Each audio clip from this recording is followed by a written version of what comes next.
자, 마켓 주민 시간입니다. 앞서 말씀드렸던 것처럼 한국판 그린 뉴딜 굉장히 뜨거운 정책으로 전 세계적으로 이제 떠오르고 있는 뉴딜 정책 가운데 하나인데요. 과연 우리는 여기서 어떤 투자 전략을 세울 수 있는지, 과연 세부 내용은 무엇인지 참 자세하게 짚어보는 시간 마련했습니다. CEO 스코어 박주근 대표와 함께 이야기 나눠보겠습니다. 어서 오세요. 네, 안녕하세요. 네, 안녕하세요. 일단 그 정부가 지난주에 그린 뉴딜 정책에 대한 세부 계획을 발표했는데 뭐 증시도 일단 좋아했어요. 세부 네. 내용을 먼저 한번 정리해 볼까요?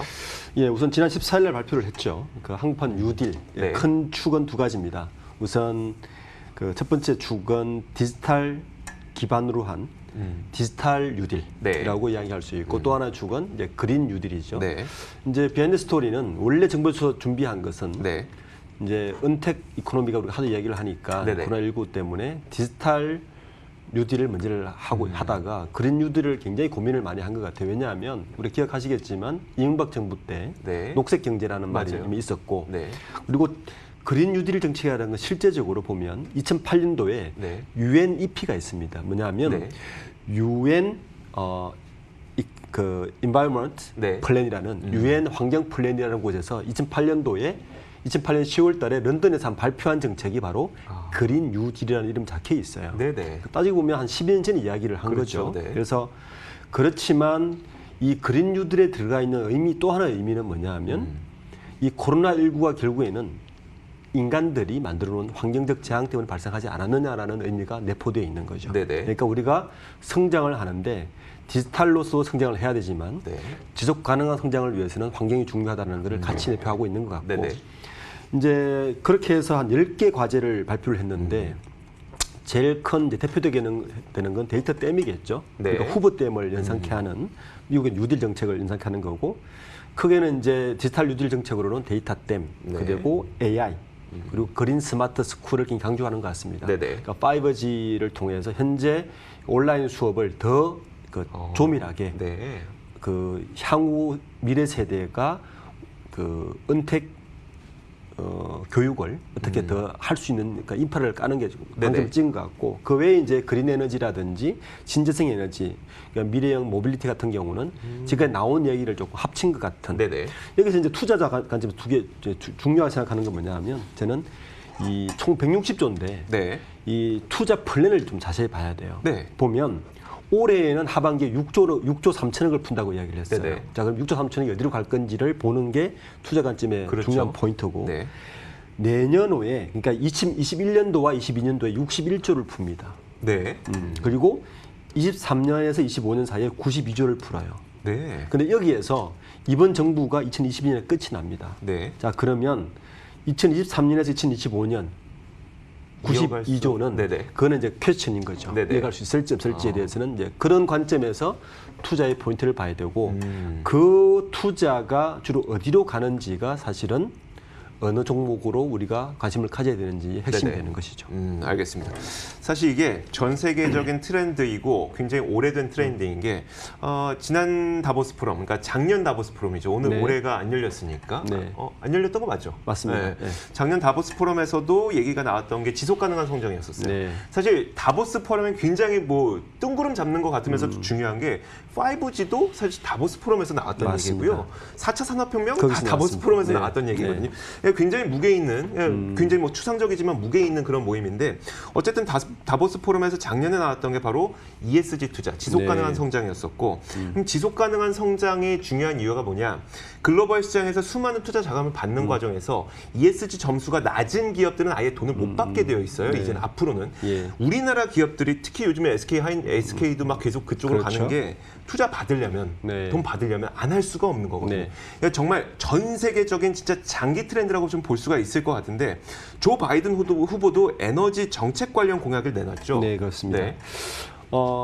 이제 우리가 한국판 뉴딜이라고 해서 굉장히 센세이션한 것 같지만 네. 사실은 이게 우리만의 이야기가 아니고 이미 유럽에서도 미국에서도 전 세계적인 글로벌 트렌드입니다. 네네. 이 디지털 뉴딜이나 그다음에 그린 뉴딜은 이미 세계적인 그 추세라서 우리가 그 추세에 반발짝 앞서느냐, 네네. 좀 한 발짝 뒤처지느냐의 문제일 뿐입니다. 사실은 그렇죠. 이 트렌드를 벗어날 수는 없는 거예요. 그렇죠. 그런 의미에서 조 바이든의 정책은 사실은 더 적극적이었습니다. 지난 14일 날 같은 날 발표를 했어요. 네. 공교롭게도 그러니까요. 발표했는데 무려 그 2조 달러입니다. 그러니까 2,400조예요. 규모가 다르네요. 일단 다릅니다. 네. 규모가 다르고 2,400조의 규모에는 대부분이 그 그린 뉴딜과 맞물리는 정책이 맞습니다. 결론은 뭐냐 하면 2035년까지 2035년까지 네. 탄소 제로를 가겠다는 겁니다. 두 가지 의미가 있죠. 첫 번째는 이 탄소 배출을 우리는 마음대로 하겠다고 주장한 사람이 바로 트럼프 대통령이거든요. 그렇죠. 네. 그 환경에서 다 빠져나오면서 파리 기후 협약에서 탈퇴했죠. 탈퇴하면서 네네. 우리는 마음대로 쓰겠다. 그러니까요. 네. 그러면서 뭐 막무가내로 했는데 거기에 대한 단기를 든 것이고 네. 예, 또 하나는 이 전 세계적인 팬데믹 이후의 흐름에 대해서 우리는 그 흐름을 놓치지 않겠다는 두 가지 방점을 찍은 것 같습니다. 네네. 그래서 엄청난 규모의 예산을 풀면서 그 결론은 2035년까지 탄소 제로의 국가를 만드는 것이고 그러기 위해서 주택, 모빌리티, 그다음에 에너지 네. 모든 분야에서 친환경 체제로 가겠다. 나라의 체제를 바꾸겠다는 것이 바로 조 바이든이 발표한 공약입니다. 굉장히 네. 공격적인 공약이었죠. 그러네요. 알겠습니다. 그럼 과연 여기에 속하는 업종이 무엇이냐를 좀 눈여겨봐야 될 텐데 사실 저는 예전에 그 올 초였었어요. 굉장히 눈여겨봤던 놀랐던 기사 한 가지가 있었는데 네. 그 브리티시 페트롤리움 아시죠? 네네. 석유화학 회사잖아요. 그렇죠. 탄소 덩어리예요. 네, 그렇죠. 근데 탄소 배출 제로를 만들겠다 그랬어요. 네. 그러니까 심지어 에너지 업종 그리고 정유화학 업종조차도 이제 우리는 탄소 배출 제로로 네. 만들 거다라고 한 만큼 사실 이 포함된 업종이 굉장히 방대할 것 같거든요. 네, 어떤 업종이 그렇습니다. 있을까요?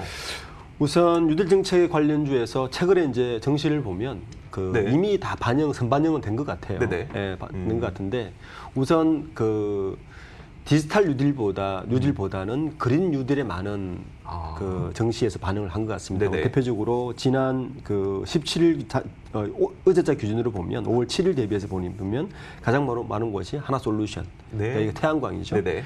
그다음에 뭐 포스코 케미칼은 뭐냐하면 그 2차 전지의 양극재를 만드는 기업이거든요. 네네. 예, 그래서 지금 2차 전지가 좀 더 이야기하겠지만 2차 전지가 지금 공급 부족 사태가 분명 올 것입니다. 네네. 이게 대해서 그러면 그 이미 2차 전지의 수혜주였던 LG화학이나 삼성 SDI나 네.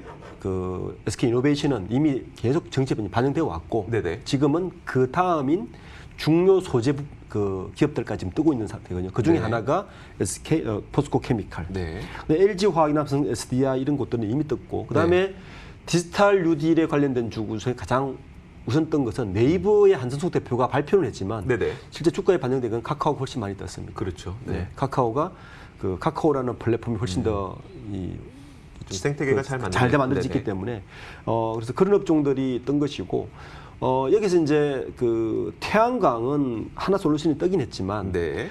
어쨌든 태양광이나 이런 에너지들은 결국에는 에너지라는 것은 누가 경제성 있는 생산을 할 수 있는가의 문제이기 더 때문에 싸게 만드느냐. 근데 네. 문제는 이제 코로나 팬데믹 이후에 그 유가가 네. 아직 하향 곡선을 그리고 있어서 네. 사실은 태양광이 제대로 경제성을 발휘하려면 유가가 70불대를 가야 되거든요. 높아져야죠. 네. 네. 근데 지금은 아직 40불대를 가고 있기 네네. 때문에 이런 것도 좀 조심스럽게 지켜봐야 될 종목이 아닌가 생각합니다. 네, 알겠습니다. 근데 요즘에 풍력 관련주의 그 움직임이 너무 심상치 않아서 네네. 이거 진짜 수혜주 좀 찾아봐야 되지 않을까요? 그렇습니다. 풍력은 이제 자세히 봐야 돼요. 네네.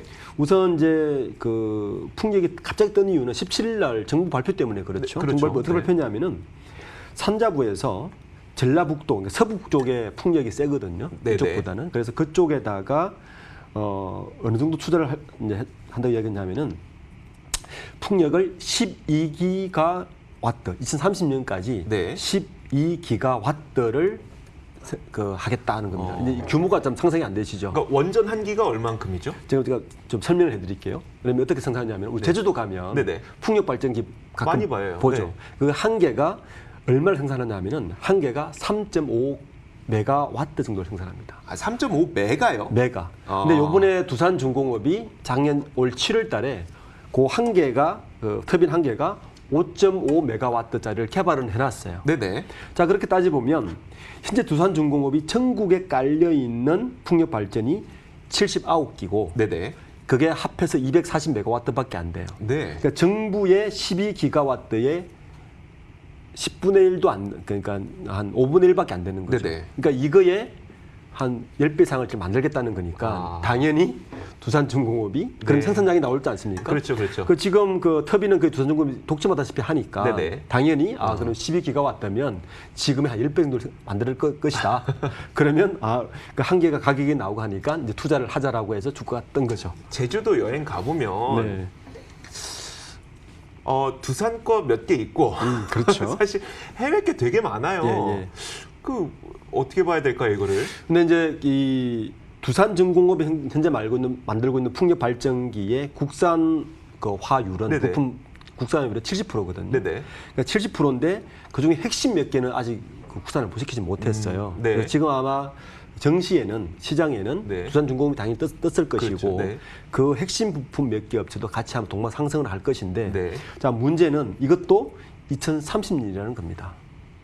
너무 10년치를 너무 빨리 당겼을 수는 없죠. 그럴 네. 수는 없죠. 그리고 생산량도 있을 그렇죠. 것이고 그래서 이런 것들은 그 어느 정도 캐파가 되는 건지 네. 두산중공업이 그러면 어느 정도 증설이 가능한 건지 그 정부의 예산 투자가와 지방자치단체의 어떤 돈이 합쳐서 아마 그 예산이 나올 것인데 네네. 그때 어떻게 될 것인지를 좀 꼼꼼하게 보고 투자를 따라가는 게 맞는 것 같습니다. 알겠습니다. 그러니까 좀 한마디로 표현하자면 좋은 건 맞는데 지금 당장 이만큼 좋아지는 건지에 대해서는 조금 더 고민해봐라라는 정도의 네, 이야기. 맞습니다. 알겠습니다. 네. 자, 수소에너지도 좀 주목받고 있어서 두산 퓨어셀에 대해서 좀 어떠세요? 그 수소 에너지를 지금 만약에 네. 지금 정부에서 이야기한 것만큼의 우리 수소가 한번 떴지 않습니까? 작년에? 네네. 네. 그때만큼의 의지로 계속적으로 간다면 두산 퓨어셀은 굉장히 가치 있는 기업은 맞습니다. 네. 왜냐하면 수소 연료, 그러니까 연료 전지, 정확히 연료 전지죠. 그렇죠. 네. 연료 전지에는 국내 독점이라 봐야 됩니다. 원래 그 대형 연료 수소 연료 전지 그 퓨어셀은 두산 퓨어셀이 하고 있었고, 네네. 그 중소형 작은 것들은 LG 전자가 하고 있었는데 LG 전자가 그 사업을 드랍을 했습니다. 네네. 접었어요. 지금은 두산 퓨어셀이 연료 전지 분야에서는 독점 기업이라 봐야 되고요. 네. 그리고 이미 한전에서 지금 한전이 신재생에너지가 전체 전력 생산량의 3%밖에 되지 않아요. 네네. 그런데 그 산자부의 플랜을 보면 네. 2025년, 30년까지 신재생에너지의 퍼센트를 높여야 되는 그거는 법적으로 정해져 있어요. 네네. 무조건 높여가야 돼요. 네. 손해를 보더라도. 그렇죠. 네. 거기에 수혜주가 바로 두산중공업이나 퓨어셀 같은 곳인데 네. 거기에 얼마큼 따라갈 수 있느냐를 보는 것이 핵심입니다. 그 수혜를 따라갈 수 있느냐. 네네. 이제 두산 퓨어셀은 그런 의미에서는 분명히 아주 가치 있는 기업은 맞습니다. 독점 기업이고 심지어는 지금 두산중공업이 그 재무 상태가 어렵지 않습니까? 네, 그렇죠. 어려운데 여러 가지 매각을 나오는데 그 중에 핵심은 사실은 퓨어셀입니다. 이걸 매각할 거냐 안 할 거냐. 그만큼 네. 가치 있는 기업은 맞습니다. 그렇죠. 그런데 이번 그린 뉴딜에서 정부가 작년에 얘기했던 것만큼의 수소에 방점을 찍지는 않은 것이 저는 눈에 그래요? 왔습니다. 네. 네. 오히려 풍력, 이런 다른 걸 했지만 수소 인프라에 대해서는 어느 정도의 그러니까 예산이 투입되는지에 대해서는 네네. 조금 좀 지켜봐야 되는 부분이 아닌가 생각합니다. 알겠습니다. 근데 지금까지 말씀하셨던 이제 해상 풍력 그리고 수소 이런 것들은 조금은 긴 시각으로 봐야 되는 것 같은데 그렇죠. 당장 눈앞에 다가온 건 이제 전기차 쪽이잖아요. 맞습니다. 이 부분은 좀 어떻게 보세요? 전기차는 지금 저는 가장 지금 관심 가는 부분은 테슬라의 2분기 실적입니다. 이제 내일 아침에 나오죠. 발표가 되죠. 이게 왜 중요하냐면 지금까지 전기차에 대한 여러 가지 예측과 시장 예측이 있었는데 네. 허구냐 실질이냐의 문제거든요. 그렇죠. 네. 지금 정시에 워낙 많은 돈이 불렸기 때문에 유동성 때문에 테슬라가 지금 굉장히 상승가를 그리는데 그것이 그냥 유동성에 의해서 가치가 있는 기업이냐 아니면 실제 판매가 이어져서 실적이 나오냐가 중요한데 네네. 저는 후자에 좀 방점을 예측을 하고 있고요. 네네. 전기차가 전체 자동차 시장에서 마켓쉐어 15%를 트리거 포인트를 넘어서는 순간 네. 시간 굉장히 빨리 급변할 것이고 그렇죠. 예, 그때는 가장 수혜주는 지금도 얘기하지만 배터리입니다. 네. 지금 공급 부족입니다. 네. 예, 공장 신설을 하는 속도가 따라가지 못하고 있고요. 그렇기 때문에 어쨌든 그 영향은 이미 그 정시에 이미 다 반영되어 나왔어요. 네네. LG화학이나 SSD나 중국의 CATL이나 이미 다 반영되어 왔고 지금은 그 배터리 중에서 누가 좀 더 향상된 이미 중국은 160만 킬로까지 가는 배터리를 같이 공동 개발하고 있다는 거고요. 이제 사용 연수가 예, 그러면 네, 자동차 부족 나간 그렇죠, 거죠. 그렇죠, 네. 예, 그리고 누가 더 오래 또 쉽게 이런 문제들에서 기술적인 진보를 가져갈 수 있는가가 아마 핵심이 될 것이고 네네. 뿐만 아니라 지금은 투자자 입장에서는 그 배터리에 들어가는 핵심 소재들을 누가 생산하는 소재를. 캐파가 많은 것이고 투자하는 것인가 봐야 되는 것이 지금 이 시장이 굉장히 핫합니다. 제가 볼 네네. 때는 전기차 시장은 자동차 시장은 전체는 줄어들어요. 그렇죠. 분명합니다. 네, 그럼요. 근데 전기차 시장은 좀 늘어나는 쪽이기 때문에 여기 이 분야는 시장을 좀 지속적으로 관심 있게 보는 것이 좀 중요한 것 같습니다. 알겠습니다. 근데 이제 현대차는 그 수소차와 관련해서 또 그린 뉴딜로 약간 이제 접목되는 부분이 있어서 현대차도 계속 좋더라고요. 이건 어떻게 봐야 그렇습니다. 될까요? 두 가지죠. 수소차, 전기차도 마찬가지로 수소차의 핵심은 네. 수소차를 싸게 만드는 것도 되게 중요하지만 네. 그보다 훨씬 중요한 것은 수소 인프라를 얼마나 빨리 만드는가 훨씬 중요합니다. 그렇죠. 네. 지금 뭐 국회에다가 수소 충전기를 하나 만들고 했긴 했지만 턱없이 부족하고 네네. 너무 불편합니다. 여전히 그죠? 그러니까 현재 수소 인프라를 그러니까 현대차에서는 이게 호재죠. 네. 정부에서 막대한 예산, 특히 보면 이번 예산 중에서 가장 많은 예산을 투입한 곳이 바로 수소 분야인데 네. 친환경 모빌리티 20조 3천억을 투입한다고 그랬거든요. 네네. 그러니까 160조 중에서 가장 많은 비중을 차지하는 부분이 이 부분입니다. 그 20조 3천억이 전부 그 수소 인프라에 들어가지는 않겠지만 네네. 어쨌든 현대 기아차 입장에서는 그 막대한 예산이 수소 인프라를 까는 데 들어갈 수만 있다면 국내 수소차의 스타트업의 발판을 마련하기는 굉장히 호재죠. 그렇죠. 당연히 수혜를 입을 수밖에 없고요. 이제 하나 또 바틀렉은 있습니다. 이게 네네. 뭐냐면 지금 현대 기아차의 대부분의 판매량은 수출인데 네. 국내 수소차만 해서는 사실은 그렇죠. 시장이 너무 작지 않습니까? 네네. 결국에는 전 세계의 자동차 헤게모니는 역시 전기차로 갈 것인데 네네. 이 두 가지 투 트랙을 어떻게 조합하느냐를 보는 것이 사실 현대차, 기아차를 보는 하나의 그 관전 포인트죠. 알겠습니다. 태양광 어떨까요? 태양광 뭐 갑자기 확 좋아졌는지 모르겠는데 OCI가 상한가 가서 태양광 네. 어떻습니까? 저는 여전히 그 실적으로 봐야 된다 생각합니다. 네네. 태양광은 아까도 이야기했지만 태양광을 볼 때는 에너지의 단가, 즉 유가의 흐름을 제일 먼저 봐야 되고요. 그렇죠, 네. 유가와 그다음에 그 천연가스인데 실제 보시면 우리나라의 전기 생산량의 가장 많은 부분을 차지하는가 석탄, 석유, 천연가스입니다. 맞아요. 전체 네. 97%를 생산하고 있어요. 원자력을 포함해서. 네. 그렇기 때문에 태양광의 설치는 여전히 한계성이 있다. 유가가 이 상태에서는 그러니까 태양광이라는 것은 그 굉장히 호황일 때 오히려 뜨는 것이지. 그렇죠. 지금처럼 그 마이너스 성장을 한다든지 네네. 아무리 그런 유지를 하더라도 태양광은 분명히 한계가 있을 것이라고 생각하고 네네. 투자자들은 분명히 그들의 실적과 역시 태양광 패널이나 태양광 생산하는 그 가격 자체가 네네. 경쟁력이 있는가를 먼저 보는 것이 이 정책의 수혜주보다는 그런 것이 먼저 봐야 되는 그 포인트 같습니다. 단순히 이 부분은 이제 뉴스에 너무 흔들리지는 않아야 그렇습니다. 된다는 의견이시네요. 네네. 알겠습니다. 좋습니다. 자, 근데 이렇게 좋은 점만 있는 건 아니고 이렇게 저탄소 정책을 가다 보면 국내 제조업체들은 어쩔 수 없이 탄소를 배출해야 되는데 이런 국내 제조업을 발목 잡을 수 있다는 지적이 있어요. 그 부분은 어떠세요? 그거는 늘 있어왔던 논란이죠. 그러니까 저탄소 정책, 탄소 배출량을 줄인다면 네.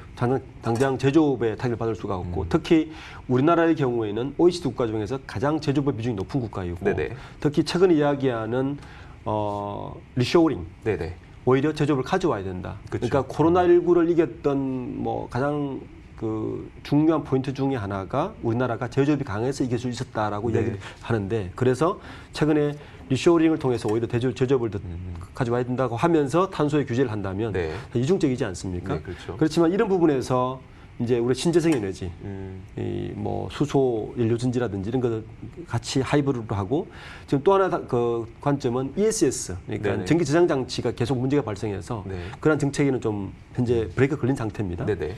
그래서 어쨌든 그렇지만 그 미국이 그 아까 바이든이 공약했듯이 네. 결국에는 2030년쯤 되면 어느 국가든 그 저탄소에서는 벗어나지 못합니다. 그렇죠. 예, 우리는 그것을 보고 꾸준히 그것은 논란을 할 것이 아니라 네네. 준비를 할 수밖에 없는 상황이고 또 준비를 해야 되는 것이 중요한 것 같습니다. 알겠습니다. 어쨌든 갈 길이라면은 최대한 뭐 묘수가 필요하겠지만 어쨌든 그 방향으로는 꼭 가야 된다는 거죠. 그렇죠. 알겠습니다. 자, 지금까지 CEO 스코어 박지군 대표와 함께 이야기 나눠봤습니다. 고맙습니다. 네, 감사합니다. 자, 이슈 N부도 마치도록 하겠습니다. 시청해주신 여러분 고맙습니다.